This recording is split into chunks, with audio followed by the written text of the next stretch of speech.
तीन लोक तीन काल के पंच परम गुरु पांचों परमेष्ठी भगवंतों को भक्तिपूर्वक नमस्कार।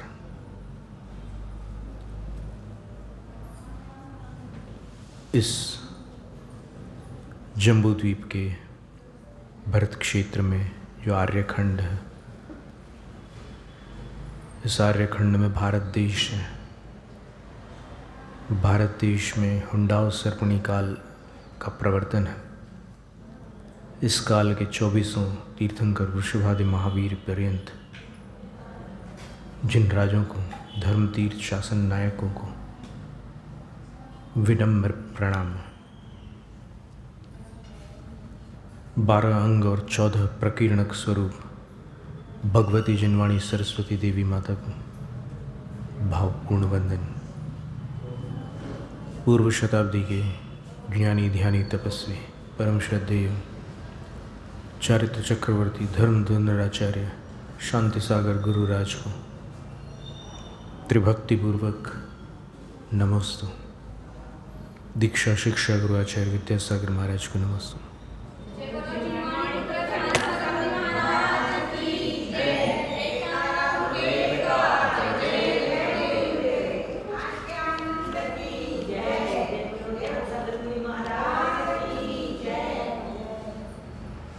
स्वात्मस्थितः सर्वगतः समस्तः व्यापारवेदी विनिवृत्तसंगः प्रवृद्धकालोऽप्यजरो वरेण्यः पायादपायात् पुरुषः पुराणः परैरचिन्त्यं युगभारमेकः स्तोतुं वहन् योगिभिरप्यशक्यः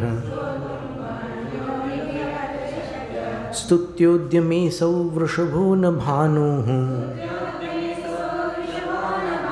किमप्रवेशे विशति प्रदीपः तत्याज शक्रः शकनाभिमानं नाहं त्यजामिस्तवनानुबन्धम् स्वल्पेन बोधेन ततोऽधिकार्थं वातायनेनैव निरूपयामि तं विश्वदृष्ट्वा सकलैरदृश्यो विद्वान् शेषं निखिलैरवेद्यः वक्तुं कियान् कीदृश इत्यशक्यः स्तुतिस्ततो शक्तिकथा तवास्तु व्यापीडितं बालमिवात्मदोषैः रुल्लागतान् लोकमवापिपस्त्वं हिताहितान्वेषणमान्द्यभाजः सर्वस्य जन्तोरसि बालवैद्यः दाता न हर्ता दिवसं विवस्वा नद्यश्व इत्यच्युतदर्शिताशः सव्याजमेवं गमयत्यशक्तः क्षणेन दत्से विमतन्नताय उपैति भक्त्या सुमुखः सुखानि त्वयि स्वभावाद् विमुखस्य दुःखम् सदावदा तद्युतिरेकरूपस् तयोस्त्वमादर्शैवावभासि अगाधताब्धिः सयतः पयोधिर् मेरोश्च तुंगा प्रकृतिः सयत्र द्यावा पृथिव्योः पृथुता तथैव व्यापत्वदीया भुवनान्तराणि तवानवस्था परमार्थतत्त्वं त्वया न गीतः पुनरागमश्च दृष्टं विहाय त्वमदृष्टमैषीर् विरुद्धवृत्तोऽपि समञ्जसस्त्वम् स्मरः सुदग्धो भवतैव तस्मिन्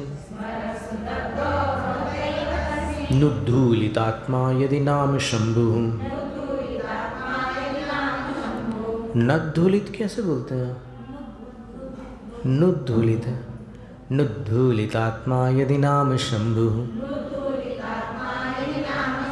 अशेत वृंदोपहतोऽपि विष्णुः किं गृह्यते येन भवान् जागः स नीरजः स्यादपरो भवान् वा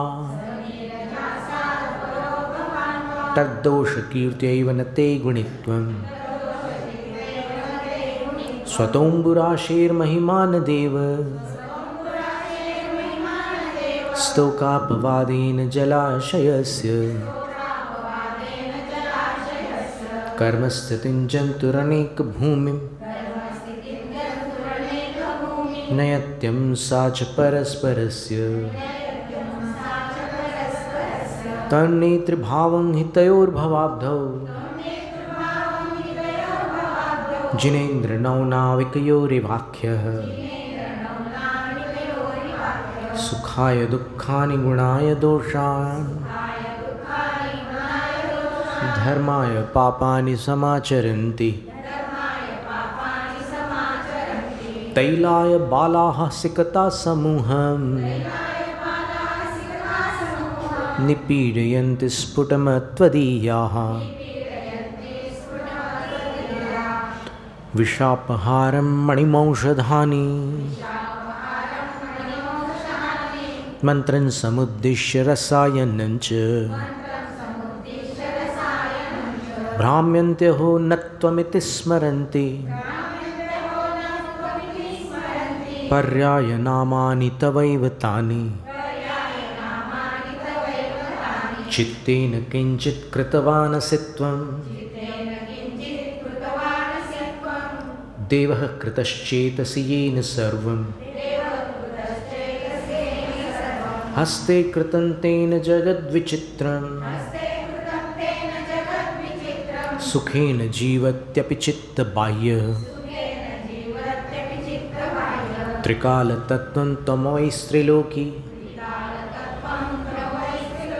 स्वामीति संख्यान्नियते रमेषाम्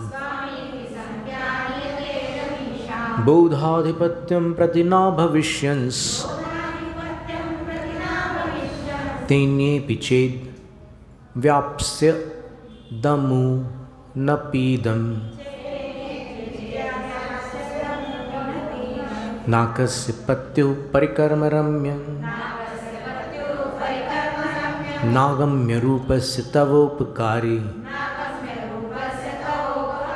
तस्यैव हेतुः स्वसुखस्य भानो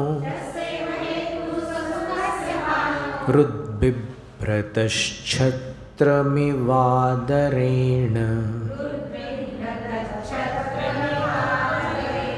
कोपेक्षकस्त्वं क्व सुखोपदेशः सचेत् किमिच्छा प्रतिकूलवादः क्वासौ क्व वा सर्वजगत्प्रियत्वं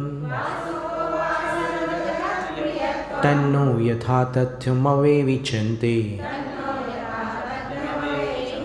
तुङ्गात् फलं यत्तदकिञ्चनाच्च प्राप्यन् समृद्धान्न धनेश्वरादेः निरम्भसोऽप्युच्चतमादिवाद्रेर् नैकापि निर्याति धुनीपयोधेः त्रैलोक्यसेवा नियमाय दण्डं दध्रे यदिन्द्रो विनयेन तस्य तत्प्रातिहार्यं भवतः कुतस्त्यं तत्कर्मयोगाद्यदि वा तवास्तु श्रिया परं पश्यति साधुनिः स्वः श्रीमान् न कश्चित् कृपणं त्वदन्यः यथा प्रकाशस्थितमन्धकारस् स्थायीक्षते सौ न तथा तमस्थं सवृद्धि निश्वास निमेष भाजिप प्रत्यक्षमात्मानुभवेऽपि मूढः किंचाखिल ज्ञेय विवर्ति बोधस् स्वरूपमध्यक्षमवैति लोकः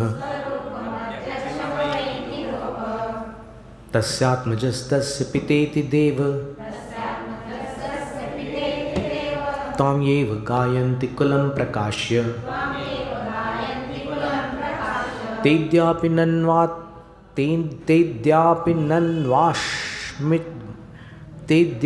नन्वाश्मनमित्यवश्यम् पाणौ कृतं हेम पुनस्त्यजन्ति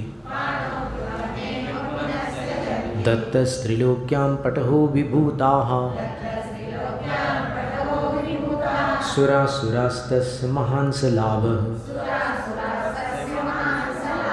मोहस्य मोहस्त्वयि को विरोद्धुं मूलस्य नाशो बलवद्विरोधः मार्गस्त्वयैको ददृशे विमुक्तेश् चतुर्गतीनां गहनं परेण सर्वं मया दृष्टमिति स्मयेन तं मा कदाचित् भुजमालुलोकः स्वर्भानुरर्कस्य हविर्भुजोऽम्भः कल्पान्तवातोऽम्बुनिधेर्विघातः संसारभोगस्य वियोगभावो विपक्षपूर्वाभ्युदयास्त्वदन्ये अजानतस्त्वां नमतः फलं यत् तज्जानतोऽन्यन्न तु देवतेति हरिण्मणिं काचधिया दधानः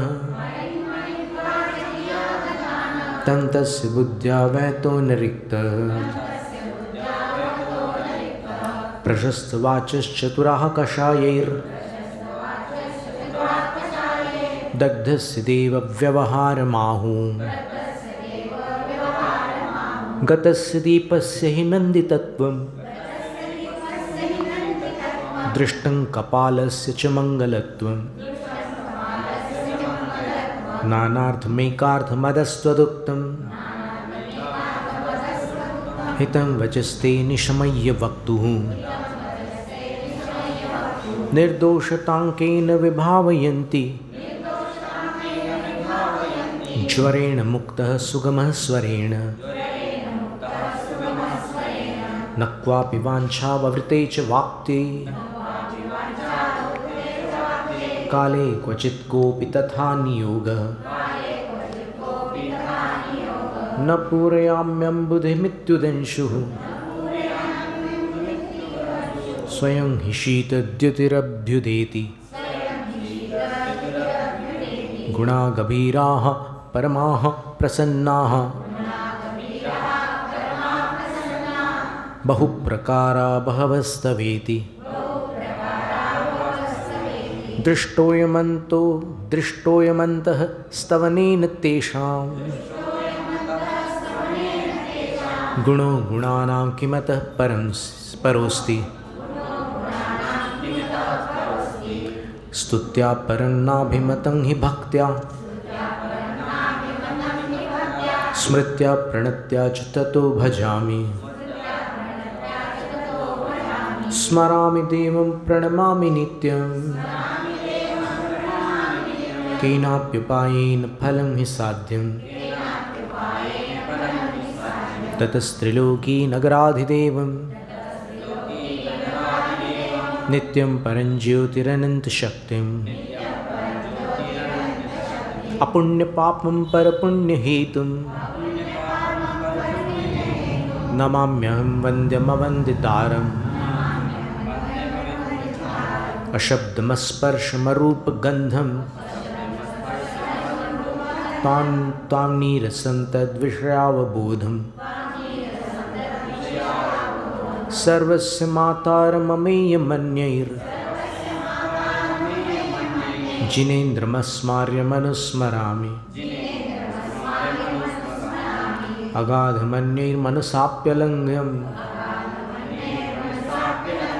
निष्किञ्चनं प्रार्थितमर्थवद्भिः विश्वस्य पारं तमदृष्टपारं पतिञ्जिनानां शरणं व्रजामि त्रैलोक्यदीक्षा गुरवे नमस्ते यो वर्धमानोऽपि निजोन्नतोऽभूत् प्राग्गण्डशैलः पुनरद्रिकल्पः पश्चान्मेरुः कुलपर्वतोऽभूत् स्वयं प्रकाशस्य दिवानिशा वा न बाध्यता यस्य न बाधकत्वं न लाघवं गौरवमेकरूपं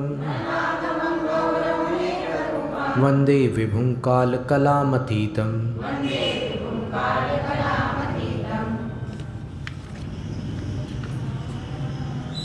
अंत के 3 काव्य है, आज 38वां है। इतिस्तुतिम देव विधाय दैन्यात। देखिए देव शब्द बहुत बार आया इसमें, जैसे एक ही भाव में था वैसे यहाँ पर भी है। इतिस्तुतिम देव विधाय दैन्यात वरुण न याचे त्वमुपेक्षकोऽसि छाया तरुण संशयतः स्वतः स्यात्। छाया तरुण संशयतः स्वतः स्यात्। कश्छायया याचितयात्मलाभः। कश्छायया याचितयात्मलाभः। लय में पढ़ते हैं। इति स्तुतिं देव विधाय दैन्यात् वरं न याचे त्वमुपेक्षकोऽसि।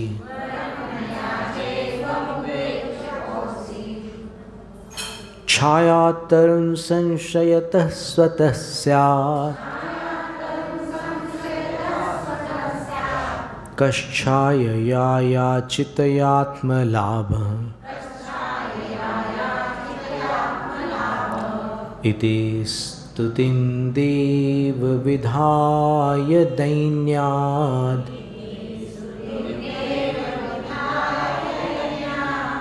दैन्या नहीं है, दैन्याद। नीचे जो वरम के ऊपर द का उच्चारण पहली पंक्ति में है। इति स्तुतिं देव विधाय दैन्यात् वरं न याचे त्वमुपेक्षकोऽसि।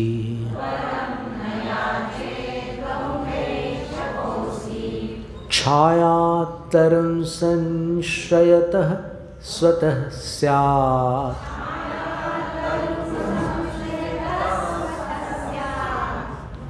कश्छायया याचितयात्मलाभः।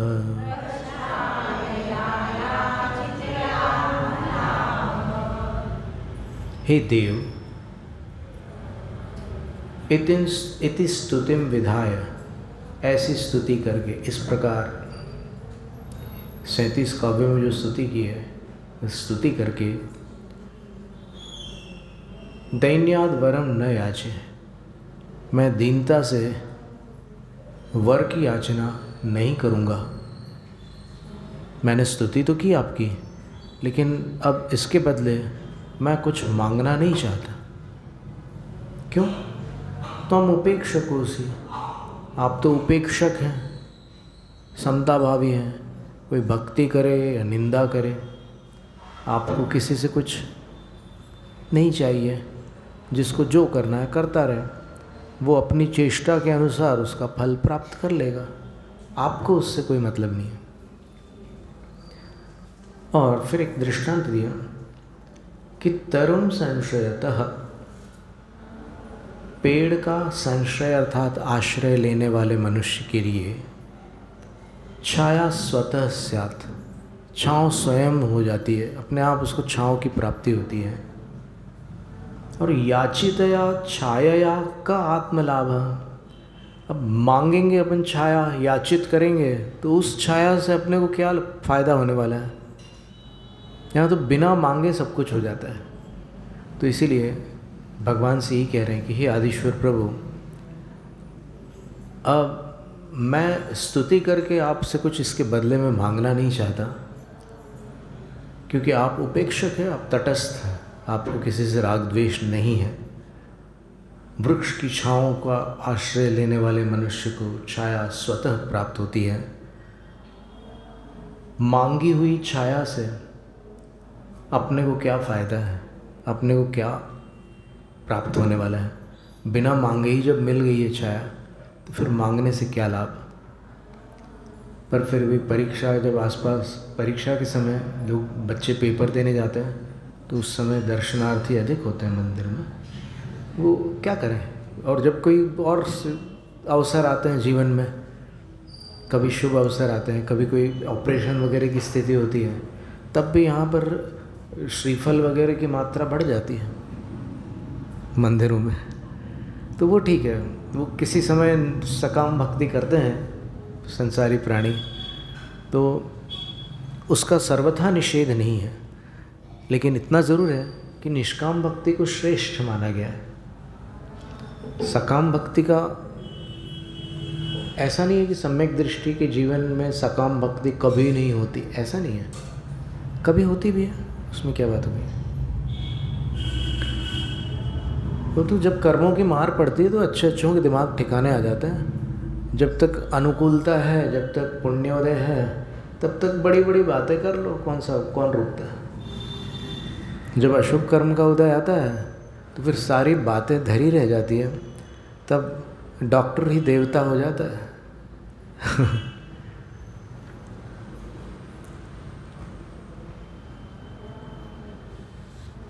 उनकी शरण में जाना पड़ता है, उसमें क्या बात होगी? जो सच है वो है, और क्या। चतुराई करके जैन शासन, जैन धर्म का, जैन सिद्धांत का स्वरूप विकृत करने की कोई आवश्यकता नहीं। जैन शासन में सब कुछ बताया गया है कि सम्यक दृष्टि जीव की 6 लेशाएँ हो सकती है, अयदोत्ति 6 लेसा हो। तो आप क्यों शुक्ल लेशा वाले सम्यक दृष्टि का वर्णन करके बहुत ज़्यादा बड़ा बनने की कोशिश कर रहे हो? ये सम्यक दृष्टि ऐसा होता है, सम्यक दृष्टि वैसा होता है। अरे तुम हो कि नहीं सम्यक दृष्टि? तो ज़्यादा मत बोलो, जितना आगम में लिखा उतना ही ठीक है। तुम अपनी तरफ से अतिरिक्त कथन मत करो सम्यक दृष्टि के विषय में। अब नए नए मिथ्यात्व आ गए आजकल, कितने तरह के मिथ्यात्व आ गए। आप गिनती करोगे तो पूरी एक लिस्ट तैयार हो जाएगी। 1 शताब्दी में जो नए नए मिथ्यात्व उत्पन्न हुए हैं, उनकी पूरी सूची तैयार हो जाएगी। अब उन मिथ्यात्वों के बारे में न केवलियों को पता था, न पूर्वाचार्यों को जानकारी थी, लेकिन इन लोगों को जानकारी हो गई। आजकल के जो अधकचरा ज्ञान वाले लोग हैं, इन्होंने नए नए मिथ्यात्वों का आविष्कार कर लिया। और फिर क्या डराते हो आप पब्लिक को, अरे ऐसा करोगे तो मिथ्यात्व का दोष लगे। अरे अभी यही ठिकाना नहीं है कि भव्य है कि अभव्य है। तो मिथ्यात्व का दोष लगेगा ऐसा बोल करके डराने की क्या बात है? देखेंगे ना क्या होता है। देखो अंत में सब दूध का दूध, पानी का पानी होने ही वाला है। सब ने ऐसे पाप किए हैं, कुछ पाप छुप करके किए हैं, कुछ पाप खुल करके किए हैं। सब खुद जानते हैं कि हम क्या हैं। तो नाटक करना अलग बात है, या आप वहाँ जा कर के हीरो बनो और यहाँ अंदर में ज़ीरो हो, वो एक अलग बात है। तो इस माया को छोड़ना है। उत्तम आर्जव का अर्थ क्या है? छल रहित होना है। इसी तरह और भी कषायों को अपने को छोड़ना है। सबसे पहले तो सबका बाबा जो है, सेनापति जो है, कर्मों का मोहनीय कर्म मिथ्यात्व, उस पर विजय प्राप्त करनी है। और उस पर विजय प्राप्त विनय के बिना नहीं हो सकती। देखो जब तक इंद्रभूति गौतम अकड़ करके सीढ़ी चढ़ रहे थे, तब तक वो मिथ्या दृष्टि थे। और जब मानस स्तंभ के निकट आए और कुछ पीछे हटना पड़ा उनको देखने के लिए कि ऊपर क्या है, पर वो पीछे हटना ही इस बात का संकेत था कि अभिमान से पीछे हटना ही पड़ेगा, झुकना ही पड़ेगा, तभी सम्यक्त होगा, उसके बिना नहीं। तो पीछे हटे और जैसे ऊपर देखा। हरिवंश पुराण में लिखा है कि मानस स्तंभ के ऊपर सिद्ध भगवान की प्रतिमाएं होती है। अभी वर्तमान में प्रचलन में जो है मानस स्तंभ में प्रायः अधिकतर अपन देखते हैं तो जो मंदिर के मूल नायक होते हैं उन्हीं की प्रतिमा अपने को देखने को मिलती है। तो ऐसी कोई, ठीक है, वो जो भी विषय है, तो जब वो वहाँ जाकर झुके, वो अपने आप नतमस्तक हो गया।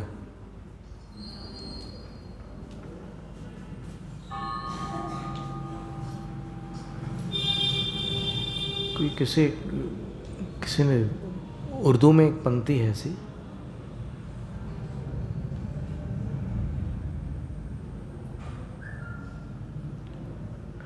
मालूम नहीं है तुझको अंदाज़े इबादत, सर खुद बखुद झुकता है, झुकाया नहीं जाता। यानी तुझे इबादत यानी भक्ति की विधि पता नहीं है। इस विधि में सिर को झुकाया नहीं जाता, सिर स्वयं झुकता है। तो वो वहाँ वो स्थिति हो गई थी जब इंद्रभूति गौतम ने प्रथम दर्शन किए मानस स्तंभ की प्रतिमाओं के, तो फिर उस दर्शन के बाद वो नतमस्तक हो गए थे। और इंद्रभूति की पूर्व भव की जो पर्याय थी वो एक रानी की पर्याय में थे पूर्व भव में, और उन्होंने मुनिराज पर उपसर्ग किया था रानी की पर्याय में, और उस उपसर्ग को मुनिराज ने जीता था। और फिर उस रानी के जीव को उस पर्याय में खेद हुआ था कि मैंने गलती कर दी, ऐसे साधु पर मुझे ये नहीं करना था। तो फिर पश्चाताप में उन्होंने गुरु से पूछा कि गुरुवर, क्या मेरे लिए कोई उपाय है इस पाप से मुक्त होने का जो मैंने पाप किया है? ये एक न एक दिन सबके अंदर आता है। अपने किए हुए अनर्थों पर पश्चाताप से ही कल्याण का मार्ग प्रारंभ होता है। वहीं से अपन सदाचार की ओर मुड़ते हैं। तो वो जो श्लोक है गुरु महाराज ने उनसे कहा था,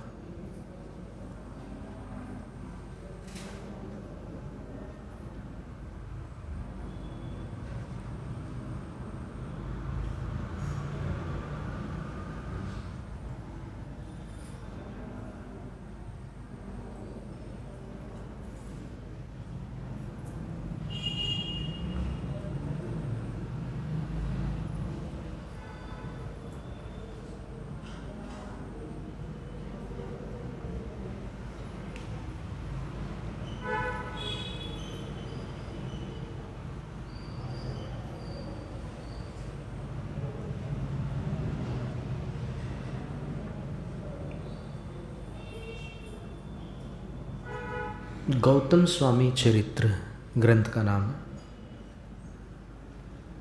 सर्ग 3, श्लोक क्रमांक 16 और 17।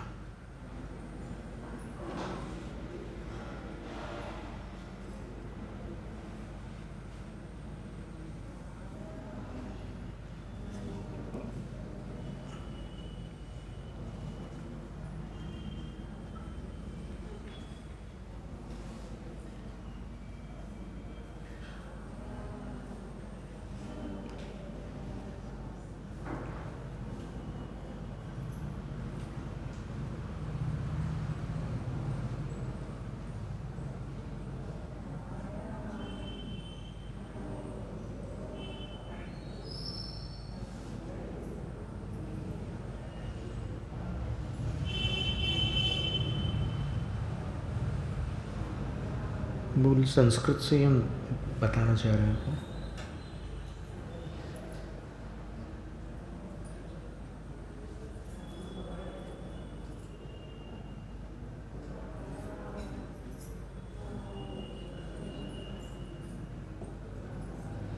ग्रंथ नहीं मिल रहा, लेकिन वो जो श्लोक है वो लिखे हुए हैं हमारे पास।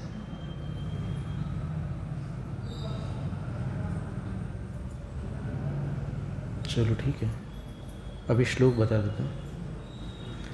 श्रीवीरनाथ बिंबस्य स्नपनं क्रियते मुदा इक्षु सुघृत सद्दुग्ध दधिवारे भृतैर्घटैः ततः पूजा प्रकर्तव्या वीरस्य सलिलादिभिः हृद्वाक्कायं स्थिरीकृत्य दुष्कृत्य नाश हेतवे। तो वो जो गुरु थे उन्होंने कहा कि इस भरत क्षेत्र में अंतिम तीर्थंकर भगवान महावीर स्वामी होंगे, तो उनकी प्रतिमा श्री वीरनाथ बिंबस्य, उनके जिन बिंब का मुदा हर्षपूर्वक स्नपनं क्रियते, ये जो लब्धि विधान व्रत है, इस व्रत के अंतर्गत उनका अभिषेक किया जाता है, भगवान महावीर स्वामी की प्रतिमा का। और अभिषेक कैसे किया जाता है? तो बोले इक्षु रस से किया जाता है, फिर सुघृत शुद्ध घी से किया जाता है, सद्दुग्ध उत्तम दूध से किया जाता है, दधि से किया जाता है, वारिभिर भृतैर घटैः और जल से भरे हुए घड़ों से उनका अभिषेक किया जाता है। यानी ये पांचों आ गए जिनको अपन पंचामृत कहते हैं। ततः और अभिषेक के पश्चात वीरस्य पूजा प्रकर्तव्य, भगवान महावीर स्वामी की पूजा भली भांति करने योग्य है। अभी आज के समय में कुछ लोग पूजा करते हैं, कुछ लोग अभिषेक नहीं करते, और कुछ लोग अभिषेक करते हैं, कुछ लोग पूजा नहीं करते। तो ये अधूरी पद्धति पता नहीं कहाँ से किन ने सिखाई है, अब अपन नहीं कह सकते, लेकिन इसमें ये लिखा है कि ततः पूजा प्रकर्तव्य, अभिषेक के बाद पूजा अच्छी तरह करने योग्य है। कैसे? सलिल आदि भी, जल आदि अष्टद्रव्यों से, और हृद्वाक्कायम स्थिरीकृत्य, मन वचन काय को स्थिर करके, यानी उसमें लगा करके, पूजा में स्थिर करके, ऐसा नहीं कि मतलब मौन हो गए उस समय और फिर शरीर को हिलाना ही बंद कर दिया, ये अर्थ नहीं है। पूजा करते समय मन वचन काय को उसमें स्थिर करके, पूजा में स्थिर करके ये विधि की जाती है। दुष्कृत्य नाश हेतवे, जो अपन ने दुष्कृत्य किए हैं, कोई पाप कमाया है, उसका नाश करने के हेतु ये लब्धि विधान व्रत की विधि है। उन 3 कन्याओं में जो रानी विशालाक्षी का जीव था, वह भवांतर में इसी लब्धि विधान व्रत के प्रभाव से उसने भी ये विधि की पूरी। उन तीनों ने की, 3 लोगों ने मिलकर के उपसर्ग किया था मुनि पर, और मुनिराज ने उनके, फिर जब उनको पश्चाताप हुआ तो फिर उन्होंने ये विधि बताई थी। तो तीनों ने ये विधि की, और फिर लिखा है कि भवांतर, उनको देखो सम्यक तो नहीं हुआ, लेकिन फिर भी वो विधि काम आई, ऐसे वेस्ट नहीं होती विधि। जैसे श्रीशेन राजा थे, उन्होंने मुनिराज को आहार दान दिया, अपनी रानियों के साथ मिलकर के आहार दान दिया। एक रानी थी सिंह नंदिता और एक रानी थी आनंदिता। इन दोनों ने मिलकर राजा के साथ आहार दान दिया, और परिणाम स्वरूप सम्यक दर्शन तो था नहीं राजा को, लेकिन फिर भी कथानक में उस राजा के पर्याय से कथा प्रारंभ हुई है। इसका अर्थ ये हुआ कि वो जैन क्रिया कर रहा है, और इस समय भले ही सम्यक दर्शन न हो, लेकिन उसके भविष्य की भूमिका तैयार हो रही है। ये महत्व की बात है। इंद्रपद निकट भव्य जीवों को प्राप्त होता है, चाहे वो किसी भी निकाय का इंद्र क्यों न हो। मिथ्यात्व के साथ जन्म लेने वाले भवनत्रिक के जो इंद्र है ना, वो भी निकट भव्य जीव होते हैं, क्योंकि इंद्र होने के पश्चात उनको नियम से सम्यक दर्शन की प्राप्ति होती है। और वो इसलिए क्योंकि उनको समौ शरण में जाना नियोग रूप से अनिवार्य होता है, और समौ शरण में जो सभा भूमि के अंदर चला गया, उसका मिथ्यात्व नष्ट हो जाता है। मिथ्यात्व सभा भूमि के बाहर ही मानस स्तंभ के निकट नष्ट हो जाता है। जैसे मंदिर के बाहर ही चप्पल उतार करके अंदर आते हैं लोग, वैसे ही मानस स्तंभ के पास ही मिथ्यात्व को छोड़ करके लोग अंदर आते हैं संभव शरण में। इतनी बड़ी बात है। तो इंद्र भयो न शचीहु भयो, दौलत राम जी ने लिखा ना कि हम आज तक बहुत कुछ बन चुके हैं, लेकिन कभी इंद्र नहीं बने, कभी शची नहीं बने, कभी लोकपाल नहीं बने। ऐसे कुछ स्थान है जो अपन ने कभी प्राप्त नहीं किए। अगर प्राप्त किए होते तो यहाँ पर नहीं भटकते।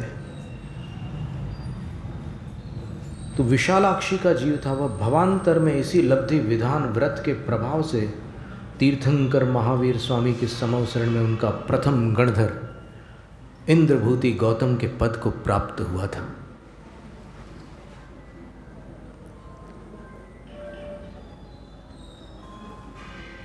तो अभिमान में पाप होते हैं और विनय आती है, तब उसका प्रायश्चित होता है। तीव्र कषाय होती है, पाप कर डालते हैं, फिर जब कषाय मंद होती है तब प्रायश्चित करने के भाव होते हैं कि अरे कर लेते प्रायश्चित। और जिसको अभिमानवश प्रायश्चित के भी भाव नहीं होते हैं तो उसकी दुर्गति होती है।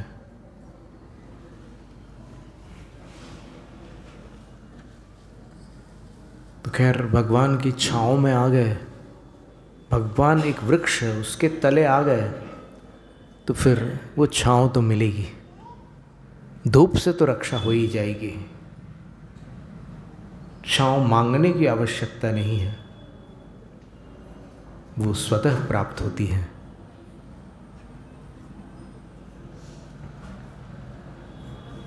कभी कभी ऐसा लगता है कि मनुष्य जब ज़्यादा ज्ञानी नहीं होता तब अधिक विनम्र दिखता है, मिलता है, और जब ज्ञान बढ़ जाता है तो पता नहीं अपने आप को क्या समझने लग जाता है। नीति शतक में लिखा है कि नहीं, आत्मानुशासन नीति शतक में कुछ कुछ श्लोक आते हैं मिलते जुलते।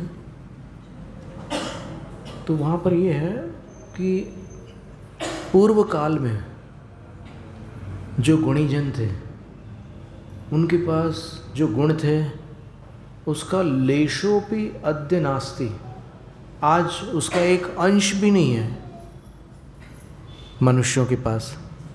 पर कमाल की बात यह है, आश्चर्य की बात यह है कि वो उतने गुण होकर के भी विनम्र थे, और आज उसका एक अंश भी न होने के बावजूद लोग अकड़ रखते हैं, अभिमान करते हैं। तो इससे अगर अपन बचकर चलते हैं तो अपना भविष्य उज्जवल हो सकता है। अभिमान से बचकर क्या होता है कि कुछ ऐसी संगति मिल सकती है कभी कालांतर में या कभी भी, कि अपन अभिमान करना सीख लेते हैं। कई बार जो अभिमान नहीं जानते वो भी अभिमान करना सीख लेते हैं। जैसे एक विद्यार्थी है, वो पूरी पढ़ाई के समय स्कूल में एकदम विनम्र था, लेकिन अब कॉलेज में जाने के बाद क्या हुआ, अब उसको ऐसी कुछ संगति मिल गई कि उसमें अकड़ आ गई। फिर वो अकेला चलता है तो उसकी चाल अलग होती, चार दोस्तों के साथ चलता है तो अलग चाल से चलता है। वैसे कर्मों की मार अच्छे अच्छों के अभिमान को उतार देती है। जो विनम्र होकर अपने अभिमान को दूर नहीं करता, उसका अभिमान कर्म का उदय चकनाचूर कर डालता है।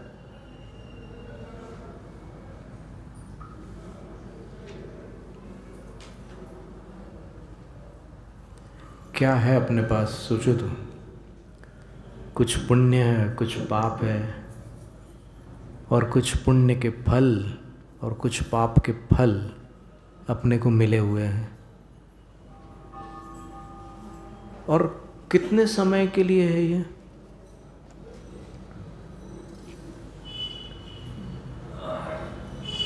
पुण्य कब तक साथ देगा? अगर आप पाप कमाओगे तो एक न एक दिन पुण्य रिज़र्व में आ जाएगा। ये पेट्रोल भरते हैं ना गाड़ी में, तो गाड़ी रिज़र्व में आ जाती है। फिर अगर नया पेट्रोल ना भरो तो टंकी खाली भी हो जाती है।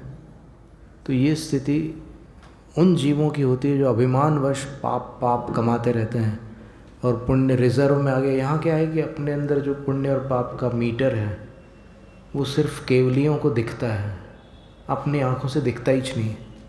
अपने को पता ही नहीं रहता कि कितना पुण्य और पाप अपने अंदर है, कुछ पता नहीं चलता। और कब वो ख़त्म हो जाता है और कहाँ जंगल में जा कर के गाड़ी अटक जाती है, फिर वहाँ से निकलना मुश्किल होता है। फिर वहाँ पर अनेक प्रकार के संकट उपद्रव उपस्थित हो जाते हैं। इसलिए कहते हैं कि हमेशा भगवान की भक्ति करो, गुरु की सेवा करो और कुछ सरस्वती माता की भी आराधना कर लो। 2 शब्द जिनवाणी माता के भी सुन लो या पढ़ लो। कोई अच्छी बात मिल गई तो अपना भला ही होगा।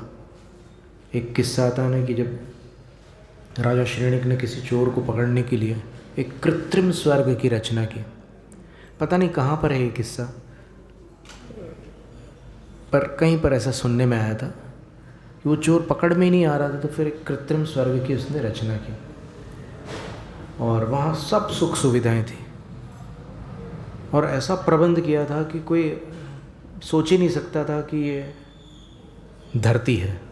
सबको लगता था कि ये स्वर्ग ही है और सबके ऐसे आवभगत, ऐसा स्वागत और सब कुछ बढ़िया ढंग से चल रहा था।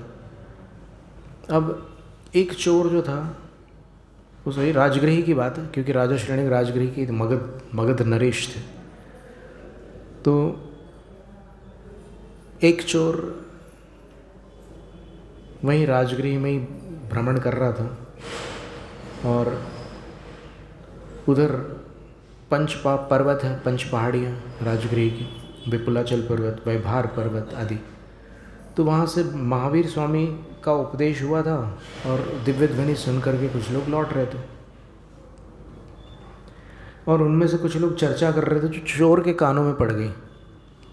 चर्चा ये थी कि देव लोगों की पलकें नहीं झपकती और देव लोगों की परछाई नहीं पड़ती।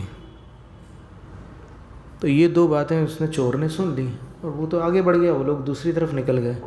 आगे उसने कुछ सुना नहीं और वो उधर श्रेणिक राजा के बनाए हुए स्वर्ग में चला गया और वहाँ जा कर के बड़ा भव्य स्वागत हो रहा था और उसके लिए कुछ ऐसे पेय पदार्थ वगैरह सब दे रहे थे और उसको असली में मूर्छित करना था, तो उसमें कुछ मिलाया हुआ था, तो उसको पिला करके बेहोश करके पकड़ना था। तो वो बहुत चालाक था, कभी पकड़ में आता ही नहीं था। इस बार वो अंदर चला गया तो फिर लगा कि आज पकड़ में आ जाएगा, इसको बेहोश करना पड़ेगा। तो फिर वो जो अप्सरा बनी हुई थी वो आई और उसने आकर के वो जो पात्र था, स्फटिक का पात्र था, उसके अंदर जो पेय पदार्थ था अमृत बोल करके उसको प्रस्तुत किया। वैसे तो अमृत गले से ही झरता है देवों के, लेकिन फिर भी उसने ऐसे प्रस्तुत किया कि भाई जो मनुष्य है वो भी पी लो अमृत। तो वो चोर जो था वो मनुष्य तो था ही, तो उसने देखा उसको पात्र को, स्फटिक का पात्र तो बहुत उत्कृष्ट था और वो चोर जानता था ना कि किस चीज़ की क्या क्वालिटी है क्योंकि उसको एक्सपीरियंस था पुराना। तो फिर भी उसको लगा कि ऐसा क्यों हो रहा है, ये सब क्या है, ऐसा आज तक नहीं हुआ और आज क्यों ऐसा हो रहा है। तो उसने वो जो मेज थी उसको ऐसे हिला दिया थोड़ा सा, तो उसने जैसे ही वो रखा तो एक छींटा उड़ करके उसकी आँख में पड़ा अप्सरा के। तो चोर यही देख रहा था, उसके ऐसे पलक झपक गई, लेकिन फिर वो राजा ने समझा के रखा था कि पलक वलक नहीं झपकना बोले और चारों तरफ से प्रकाश रखना ताकि परछाई न पड़े। लेकिन संयोग से वो जो मेज थी उसकी परछाई वहाँ पड़ रही थी और फिर कहीं से जो प्रकाश आ रहा था उसको लगा कि ये ठीक है इसकी परछाई धरती पर तो नहीं पड़ रही है, लेकिन इसकी जो उंगलियां हैं, उंगली के नीचे इसकी उंगली की परछाई क्यों पड़ रही है? तो फिर वो अप्सरा से बोलता है कि हे देवी, मैं कुछ भूल गया हूँ, बाहर जाता हूँ मैं। और वो बाहर निकला, फिर दोबारा अंदर नहीं आया। और अंदर नहीं आया, उसने सोचा कि आज ऐसा प्रबंध किया था राजा ने कि मैं बच ही नहीं सकता था। और मैं कैसे बचा? तो भगवान की कृपा से बचा। अब लोग कई बार बोलते हैं ना कि भगवान की कृपा से हम बच गए, और ये सही में भगवान की कृपा से बचा था, क्योंकि उसने एक वाक्य सुना था भगवान की दिव्य ध्वनि का। उसने सोचा कि जिनके एक वाक्य से आज मेरी जान बच गई, आज मैं उनकी पूरी बात सुन करके आता हूँ। बोले वो क्या बताते हैं, उन्होंने इतनी सी बात बता दी और इससे मैं बच गया। वो और क्या क्या बताते हैं, मैं जाता हूँ। और वो गया, और उसने जब भगवान की पूरी वाणी सुनी तो कहते हैं कि फिर उसका मन ही नहीं हुआ वहाँ से बाहर जाने का। उसने सब त्याग करके दीक्षा अंगीकार कर ली। तो भगवान की छाँव में जाने से छाया निश्चित मिलती है और संसारी प्राणी अपने क्लेशों से मुक्त होता है। जैनम जयतु शासनम। स्तोत्र पठन में मेरे द्वारा यदि जो कहीं कहीं प्रमाद से कुछ अर्थ वाक्य पद मात्रा छूट गई,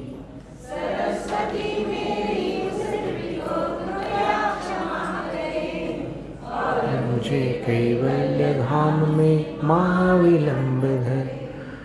वंचित फलदात्री चिंतामणि सदृश मात तेरा, वंदन करने वाले मुझको मिले पता मेरा। बोधि समाधि विशुद्ध भावना आत्म सिद्धि मुझको मिले, और मैं पा जाऊँ माँ मोक्ष महासुख को।